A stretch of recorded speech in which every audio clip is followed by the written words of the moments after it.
ជំរាបសួរនិងសូមគោរពដល់ពុកម៉ែបងប្អូនទាំងអស់គ្នាដែលចូលមកកាន់ Channel របស់ Admin ដើម្បីទស្សនាវីដេអូតម្រុយឆ្នោតយួន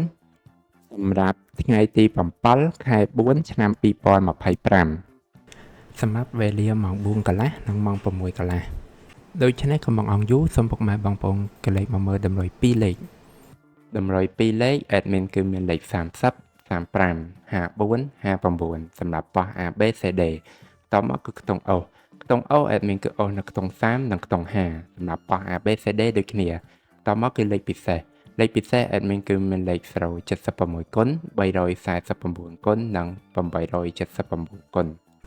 ដែលលេខទាំងអស់នេះសុទ្ធសឹងតែជាលេខដែលមានសង្ឃឹមថានឹងចេញខ្ពស់សម្រាប់ថ្ងៃនេះអរគុណពុកម៉ែបងប្អូនទាំងអស់គ្នាដែលបានទស្សនាវីដេអូនេះពីដើមរហូតដល់ចប់ក៏ជូនពរពុកម៉ែបងប្អូនទាំងអស់គ្នាធ្វើការសងសំណាននៅថ្ងៃថ្មី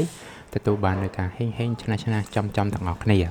ជាចុងក្រោយ Admin សូមពុកម៉ែបងប្អូនជួយ Like Subscribe និង Share ដើម្បីជាកម្លាំងចិត្តដល់ Admin ផងនិងដើម្បីពុកម៉ែបងប្អូនទាំងអស់គ្នាទទួលបាននូវវីដេអូថ្មីបានឆាប់រហ័សផងដែរដូច្នេះ Admin សូមជម្រាបលានិងជួបគ្នានៅវីដេអូក្រោយ